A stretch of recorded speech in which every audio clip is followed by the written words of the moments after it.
Napadpad na naman kami din sa Safeway.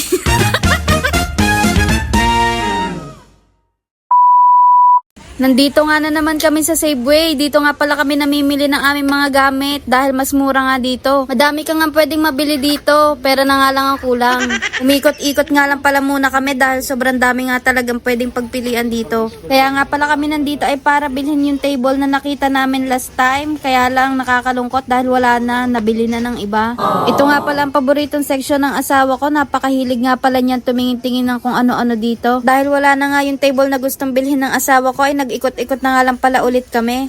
Magaganda nga din pala yung helmet dito, meron din pang matanda at meron din pang bata. Umakyat nga pala muna kami sa taas at dito ko na nga nakita ang magagandang bag. Napakadami nga palang bag dito. Ang sarap mamili pero na nga lang talagang kulang. Tsaka na lang pala ako bibili ng bag dahil ito si Pio nagre-request ng Christmas tree. Siya na nga pala yung namimili ng mga decoration para sa Christmas tree niya.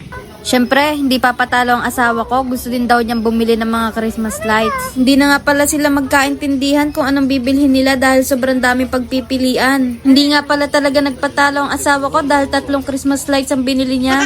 Sobrang tagal nga pala nilang mamili ay nagutom na kami. At siyempre, sa McDo kami kakain dahil yun ang gusto ng bata makulit. Sayang-saya na naman ang bata dahil napagbigyan siya. Napili nga pala niyang karakter ay si Joey. Pwede niyo na nga palang piliin ang mga karakter na gusto nyo. At pagkatapos nga pala namin kumain ay sasaglit kami sa Walter dahil meron kami mga kailangan bilhin.